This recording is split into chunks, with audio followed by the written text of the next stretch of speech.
Royally Ever After is a really enjoyable film.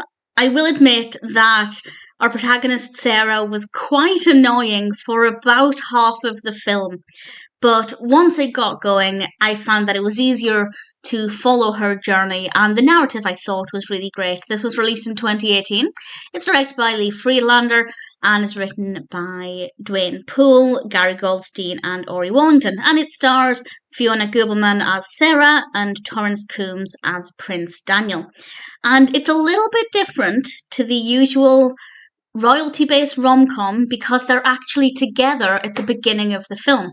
I have seen one other rom-com, I think, where that's the case, but usually they meet during the film, and usually it's the woman who doesn't know the man is a prince, and that is actually the case. They may be together at the beginning of the film, but Sara didn't know that Danny was actually Prince Daniel, and he tells her, and the majority of the film is back at his home in the palace, well, the castle, this stunning, stunning castle. It's actually filmed in Ireland at Markree Castle, and Sara is obviously very excited about this, but she's very, very nervous, and rightly so, because while Daniel's family are nice, they don't necessarily make her feel as welcome as they could.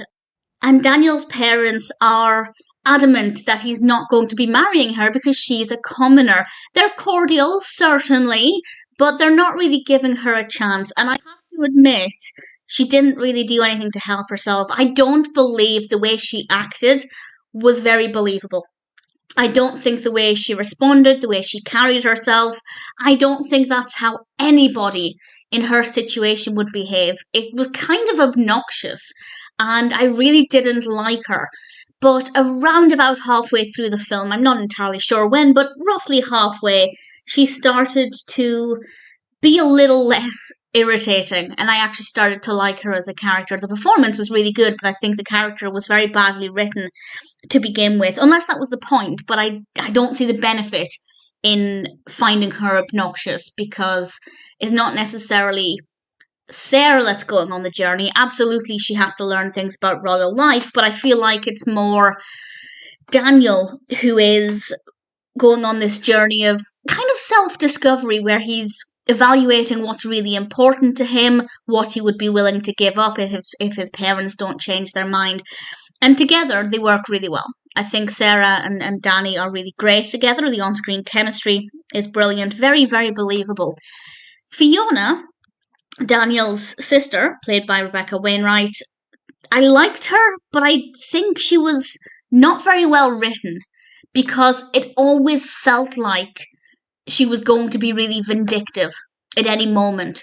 And I feel like the character should have just been a lot softer, a lot warmer, and more inviting from the beginning. Whereas she felt very standoffish towards Sara, so that when she did start to be nice, I didn't believe her. I was, waiting for her to do something nasty or selfish, and maybe I've just seen too many of these films where that's the case, but certainly I feel like the character was just not the best written. Maybe that's what they were going for, this kind of uncertainty about her, but I didn't like that. It would have been better, in my opinion, if she'd just been nice and approachable from the beginning without this air of, I guess, superiority over Sara. I did feel like she was looking down her nose at Sara on multiple occasions, which meant that some of her actions later on just didn't feel very believable for the character. So, not a big fan of the character of Fiona for some of the film, but not all of the film. I guess I feel the same way about Sara. Daniel, on the other hand, he's likable throughout it, and it's not the most predictable narrative. It absolutely is in many ways, but there are some things in this that I didn't expect to happen, things that all worked really well and were really delightful to watch. So no complaints from me at all, really. If you like rom-coms about royalty, then Royally Ever After is a really enjoyable one to watch. It's a great narrative. The characters are generally likable. Some require a bit more effort to like than others. The setting is absolutely beautiful. The castle is gorgeous to look at. The costumes as well are absolutely stunning. So, no real complaints from me. I did ultimately really enjoy it, and I'm very happy to recommend Royally Ever After.